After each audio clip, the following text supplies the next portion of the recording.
Super, ben, bienvenue Anne, hein. C'est un plaisir de t'avoir avec nous Merci. aujourd'hui. Et Merci beaucoup. ben, et puis si je peux commencer avec une première question, c'est est-ce que tu pourrais nous expliquer les moments clés, les moments pivots de ta vie et pourquoi tu les considères aussi importants que ça? Alors, les moments clés de ma vie, à y réfléchir, donc ça commence finalement quand on commence à avoir 15-16 ans, où on prend un peu de recul, on commence à regarder avec plus d'autonomie. Et cette première étape pour moi, c'était l'achat d'un dériveur par mes parents, pour mon frère et moi-même. Et c'est vrai qu'en dériveur, être seul sur l'eau, avec du vent, avec des courants, surtout sur le bassin d'Arcachon, j'ai des souvenirs mémorables. Ça a été vraiment la première étape de ma vie. Je me suis dit, ben, je suis capable de prendre des choses en main, de les gérer dans des cas un petit peu chauds quelquefois. Mmh. Et pour moi, ça a vraiment été la première étape où je suis mariée relativement jeune. Avec mon mari, je connaissais depuis l'âge de 4 ans également. Donc, Tu fais tout précocement en fait. génial, absolument. Absolument. Donc, entre année de pharma, donc on s'est mariés.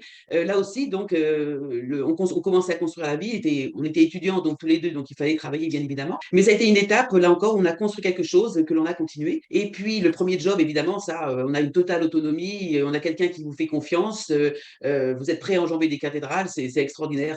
Ensuite, ben, les enfants sont arrivés, évidemment. Et là, c'est quelque chose d'absolument extraordinaire de voir ces petites choses arriver qui bousculent toute votre vie, avec beaucoup d'astreintes, évidemment, mais qui vous amène à un équilibre et une vision de la vie complètement différente. Et donc, avec ces petits, manager le travail, manager la vie familiale, effectivement, jongler quelquefois parce que on met en place une structure et dès qu'il y a un petit gravillon qui vient se mettre, ça explose dans tous les sens. Mais c'est comme ça qu'on vit et c'est comme ça qu'on se construit également, hein. Il y a des concessions à faire. Et puis ensuite, ben, je pense que la grosse étape de ma carrière, ça a été ensuite et de ma vie, ça a été la nomination d'executive vice-présidente à Genève, parce que c'était quelque chose que je n'avais jamais envisagé. Je n'avais pas de plan de carrière, hein.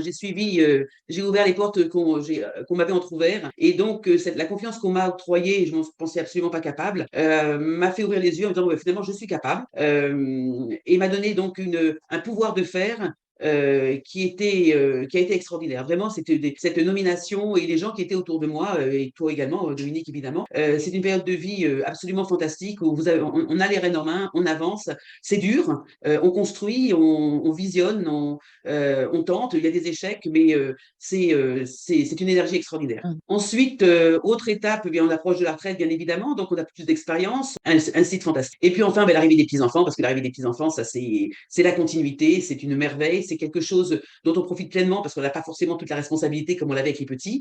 On a toute notre expérience de vie, donc on sait comment les aborder aussi. Merci Comment beaucoup. ces 63 ans se sont passés. J'aime beaucoup cet équilibre entre les moments que tu as choisis de la vie privée et de la vie professionnelle et comment ça s'est imbriqué de façon très fluide et naturelle. Et puis, ben, je garde quand même un message de confiance en soi qui se développe, mais aussi de confiance que d'autres personnes t'ont donné et qui fait que ça a mis en évidence ta passion, ton envie de faire bouger les choses. Je ne veux pas dire une envie de bien faire, mais Ouais, de moi, faire je bouger trouve les aussi. choses, ouais, Et, évoluer. et puis, il y a plusieurs choses qui me sont venues aussi à l'esprit. Le fait que tu n'as pas eu de plan de carrière. Je trouve que c'est excellent de communiquer ça aux jeunes, parce que moi non plus, et je pense Dominique non plus, je n'avais pas de plan. Et c'est grâce à ça qu'on a su naviguer à vue. Comment est-ce que tu penses tu aurais géré les choses différemment si tu n'avais pas eu d'enfant ou pas, peut-être que tu ne l'aurais pas fait différemment. Est-ce que ça a changé quelque chose dans ce non-plan de carrière? Alors, si je n'avais pas eu d'enfant, bon, déjà, j'aurais peut-être fait plus d'humanitaire, quelque chose demandant encore peut-être plus de temps, évidemment.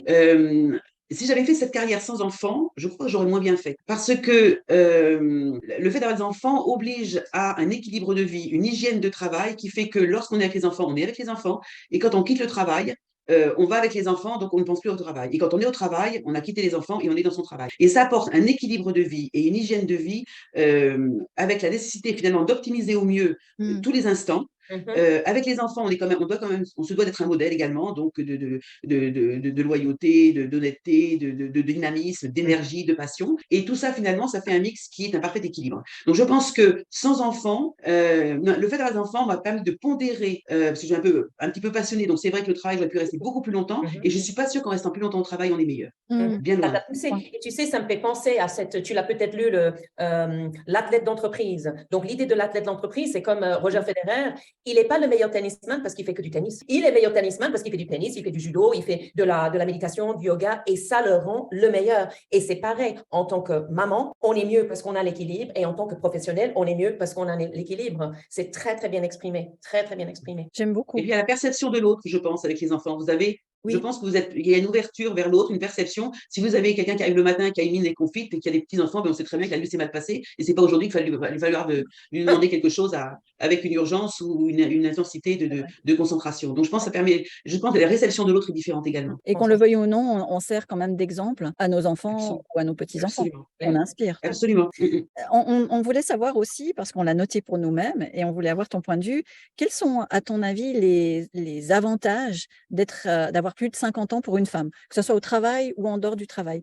Oui, évidemment, hein. Je pense que déjà, on prend beaucoup plus de recul par rapport à toutes les situations. On a beaucoup plus de maturité. Et puis, je pense, il y a une chose dont je n'ai pas parlé qui est très importante pour moi dans la vie autant familiale que professionnelle, c'est l'humour. Et je pense que quand on a 50 ans, on peut se permettre beaucoup plus de choses, tant en termes de, comment dire, de position, d'attitude, de conduite. Et vous avez une maturité et peut-être aussi un besoin de transmission Mmh. qui est beaucoup plus présent et qui permet de travailler d'une façon beaucoup plus optimum. Je pense qu'on a une puissance de travail qui est vraiment optimisée. Mmh. Intéressant, j'aime beaucoup. Oui, et puis cette idée de rendre, c'est quelque chose qui revient constamment, on le remarque avec nos collègues, avec Oui. nos collègues de notre âge, on voit ça Mm. souvent. Par contre, je ne suis pas sûre que les employeurs des grosses entreprises le voient en tant que tel. Je ne sais pas ce que toi tu en penses par rapport aux employeurs.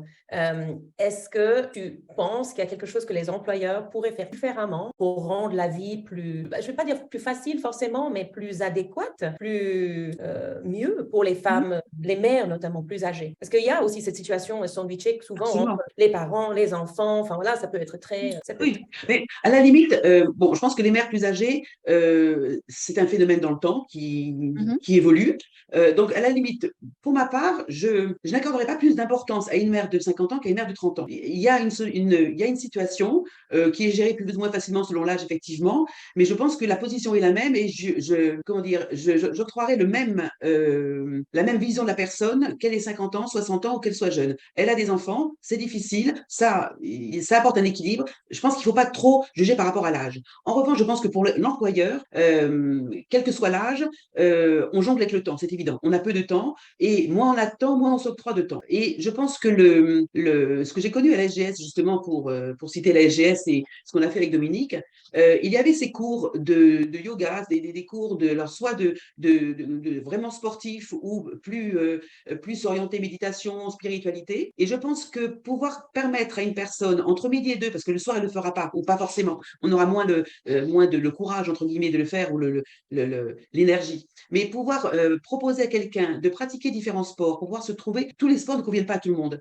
Donc, identifier celui qui vous fait du bien et celui qui vous permet justement de récupérer un peu et de plus profiter de chacun des moments, que ce soit avec les enfants ou au travail, et donc être optimum dans ces moments-là. Et je pense que ça, c'est quelque chose qu'on pourrait réellement, qui pourrait vraiment être profitable à toutes les personnes.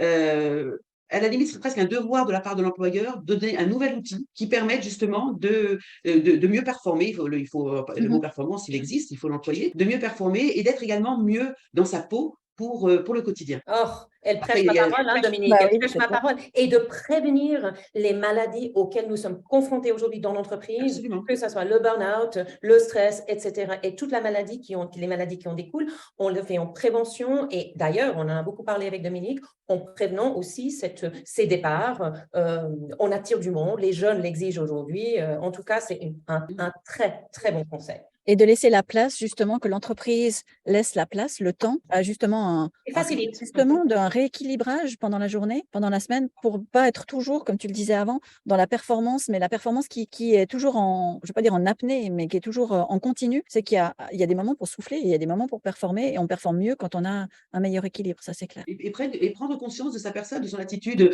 Je me souviens de réunions un petit peu difficiles qu'on a pu avoir, où on s'aperçoit que tout d'un coup, on est en apnée. On était réellement en Et on apnée, on respire a les plus. jambes croisées. Absolument. absolument. Et je pense que ça, même dans le rapport entre individus, déjà, c'est quelque chose qui peut être exploité et c'est pas bon non plus. Et je pense qu'on a une meilleure maîtrise de sa personne et en face d'une autre personne, je dirais qu'on inspirera plus confiance et ce sera plus agréable de travailler aussi Mmh. dans cet état-là. Alors justement sur le monde de l'entreprise, on sait aujourd'hui que même s'il y a une augmentation de la sensibilisation des entreprises par rapport au changement démographique, on a vu aussi dans nos recherches que même s'il y a près de plus de 70 des employeurs qui sont conscients qu'il y a des choses qui sont en train de changer, il y a seulement 8 des entreprises qui incluent la gestion justement de cette démographie vieillissante dans leur politique et dans leur stratégie de gestion de talent. Ce qui nous intéressait, c'est de voir si tu avais des idées ou des opinions, des conseils pour, justement les employeurs qui veulent embaucher, fidéliser, travailler avec des femmes qui, en plus de ça, sont mamans et qui ont plus de 50, 60, 70 ans et qui ont envie de partager, qui ont envie de contribuer à la vie d'une entreprise. Qu'est-ce qui peut être fait justement pour à la fois les fidéliser et puis les valoriser au sein de l'entreprise? Là, la question, bon, ça rejoint un petit peu la question précédente quand Mmh mh. je parlais tout à l'heure du regard que l'on doit avoir sur la personne. Je pense que la personne a été, entre guillemets, évaluée, hein. Elle a été évaluée, on l'a appréciée. Encore une fois, c'est par rapport à une personne qui a 50 ans et avec des enfants ou qui a 60 ans ou qui a 40 ans, je pense qu'on a une personne en face de nous qui a droit, que l'on doit écouter, que l'on doit reconnaître également. Reconnaître et connaître. Et pour moi, le regard de l'entreprise n'a pas tellement à être différent, puisque il y a un job, la personne a une compétence, une expérience, une expertise, Mmh. elle a un profil type, peut-être un peu différent, mais à partir du moment où la personne est présente et qu'elle l'assume, je pense que il n'y a pas de différence. Il y aura une écoute différente, effectivement. Il faut en tenir compte à l'égard de tous les individus, qu'il y a un individu malade, qu'il y a un individu qui rencontre une période plutôt difficile. Je pense c'est l'écoute de l'individu en général, c'est tout. Un individu doit être pris en tant que tel, comme une entité qui peut varier, qui n'est pas un standard et qui est soumis à qui est soumis à du stress, qui est soumis à des facteurs extérieurs familiaux ou autres qui peuvent l'impacter. Et je pense que c'est la reconnaissance de l'autre dans son bien-être au quotidien qui doit être travaillée. D'accord, donc si je comprends bien, c'est aussi de donner la même place humaine, quel que soit l'âge de la personne et les mêmes chances qu'on ait 30 ans, 40 ans, 50 ans, 60 ans, que ça soit en termes de montée en compétences, de peut-être de mobilité interne, mais aussi d'attention, comme tu dis, d'écoute et d'attention, quel que soit l'âge. Absolument. Pour Mmh. moi, il y a absolument. La personne a accepté également en face, donc il y a forcément une reconnaissance qui s'établit et on doit travailler en conséquence. Mmh. J'ai adoré ce que je t'ai entendu dire là, nous qui travaillons beaucoup dans le domaine du diversity, equity, inclusion. C'est un individu peut varier. Mais c'est clair qu'un individu peut varier dans la vie. Et il y a des intersections de ces variés. Mmh. On vieillit et on a une maladie. On divorce et on a un enfant. Donc, on a des intersections de toutes ces variations pendant la vie et chaque individu est unique par rapport à ça. Donc, je trouve ça absolument fascinant et ça me mène un peu vers la fin de notre conversation. Comme tu connais notre livre Wake Up, Shake Up, Thrive, qui est un mot tellement difficile à dire en français. Thrive. Absolument. Ils Thrive, essaient. on thrive. La copine de mon fils essayait l'autre jour. Elle n'arrive pas à faire TH. Elle parle très bien l'anglais, elle n'arrive pas à faire TH. Alors, le mot thrive, ça veut dire s'épanouir. Et comme on a cette variété de l'individu pendant tout un Oui. parcours de vie, c'est là où on veut atterrir. Qu'est-ce que pour toi s'épanouir veut dire? Ça se traduit comment aujourd'hui? Et grande question, est-ce différent que c'était dans une de ces autres phases de variété de ton humanité à toi? Alors, c'est vrai que c'est un mot qu'on n'emploie pas très souvent, le mot prospérer, même en français, à vrai dire.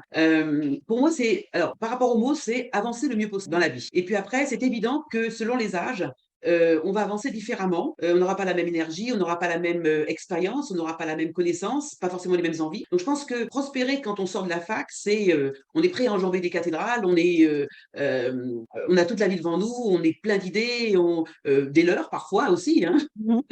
Ah oui. Donc je veux construire, je veux avancer et puis ensuite on peut avancer le plus possible, on va développer. C'est-à-dire qu'on commence à s'installer et on a envie de progresser parce qu'il faut toujours progresser, quel que soit le niveau, il faut progresser et donc on va progresser en développant.